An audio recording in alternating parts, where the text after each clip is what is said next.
કચ્છ જિલ્લાના લખપત તાલુકાના નવાનગર પાનદ્રો ખાતે પશુપાલકોના હિતમાં પશુરોગ નિદાન અને સારવાર કેમ્પનું આયોજન કરવામાં આવ્યું હતું. જીએફડીસી અને શ્રી કરુણા ફાઉન્ડેશન ટ્રસ્ટ રાજકોટના સંયુક્ત ઉપક્રમે આયોજન કરાયું હતું. આ કેમ્પનો પ્રારંભ ઉપસ્થિત મહાનુભાવોના હસ્તે દીપ પ્રાગટ્ય દ્વારા કરવામાં આવ્યો હતો, જ્યાં મહેમાનોનું પુષ્પગુચ્છ અને મોમેન્ટો આપી ભાવભીનું સ્વાગત કરાયું હતું. આ પ્રસંગે જીએમડીસી લખપત પુનરાજપર પ્રોજેક્ટના દિનેશજી પાનવર, પાનદ્રો પ્રોજેક્ટના general manager H G. Dave, CSR head M K. Manek સહિત સ્થાનિક અગ્રણીઓ વિક્રમસિંહ સોઢા અને કુલદીપસિંહ ચાવડા વિશેષ ઉપસ્થિત રહ્યા હતા.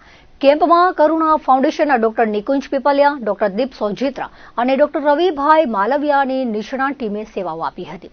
આ મેગા કેમ્પમાં પાનદ્રો, નવાનગર, કોરિયાણી અને સોનલનગર સહિતના આજુબાજુના ગ્રામ્ય વિસ્તારોમાંથી પશુપાલકો મોટી સંખ્યામાં ઉમટી પડ્યા હતા. પશુઓની સારવાર માટે અંદાજે 200 જેટલી કીટનું વિતરણ કરવામાં આવ્યું હતું. લંપી, તાવ, ગર્ભાશયના ઇન્ફેક્શન તેમજ દૂધના ચેપ જેવી ગંભીર બીમારીઓનું સ્થળ પર નિદાન કરી સારવાર અપાઈ હતી. કાર્યક્રમના અધ્યક્ષ એચ.જી. દવેએ પશુ સારવાર માટે જીએમડીસી તરફથી હરહંમેશ સહકારની ખાતરી આપી હતી, જ્યારે પૂર્વ સરપંચ વિક્રમસિંહ સોઢાએ આ વિસ્તારમાં પશુઓની મોટી સંખ્યાને જોતા આ કેમ્પને પશુપાલકો માટે આશીર્વાદરૂપ ગણાવ્યો હતો. આ તકે ગૌસેવા સમિતિના સભ્યોનું સન્માન કરાયું હતું અને નિર્મલસિંહ સરદારે ગૌશાળા માટે ટોકન દરે ઘાસચારો આપવાની જાહેરાત કરી હતી. સમગ્ર કાર્યક્રમનું સંચાલન અશોકભાઈ હિંડોચાએ કર્યું હતું અને ગણપતભાઈ રાવલે આભાર વિધિ કરી હતી. Shri Karuna foundation trust animal helpline Rajkot અને જીએમડીસી પાનદ્રોના સંયુક્ત ઉપક્રમે આજે કચ્છના નવાનગર ગામે એક જબરજસ્ત પશુ નિદાન કેમ્પ વિનામૂલ્યે અમે પ્રથમ વખત આયોજન કર્યું છે.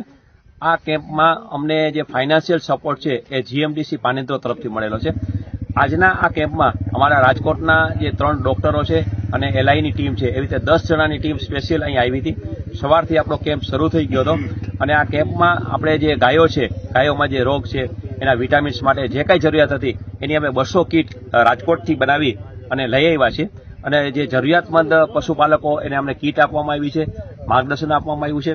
પ્લસ અહીંયા જીએમડીસીના શ્રી દવે સાહેબ છે, માણેક સાહેબ છે અને એની સમગ્ર ટીમ, પ્લસ આજુબાજુના 11 થી 12 ગામોના સરપંચો, આગેવાનો, ગૌપ્રેમીઓ આવ્યા હતા. એ બધાનું કરુણા ફાઉન્ડેશન તરફથી અમે સન્માન કર્યું છે અને ભવિષ્યમાં કચ્છમાં વધુમાં વધુ જરૂરિયાત છે. જીએમડીસીના રે સાહેબે અમને વાત કરી કે તમે કચ્છ જાઓ અને કેમ્પ કરો, એટલે એના આદેશને અનુસંધાને આજે અહીંયા કચ્છમાં અમારો સક્સેસફુલ કેમ્પ કર્યો છે.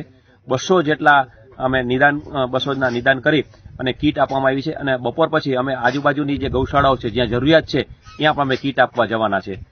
Myself Ashok Hindocha, Karuna foundation trust animal helpline Rajkot.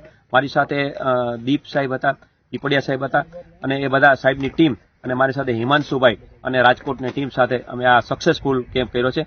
અમને આજુબાજુના બધા ગામનો અને ખાસ કરીને ગણપતભાઈ અને એની ટીમનો જે સહકાર મળેલો છે એ માટે આભારી છે અને ખાસ કરીને મીડિયાના ઠક્કરભાઈના, આપના સર્વેના ખૂબ આભારી છે.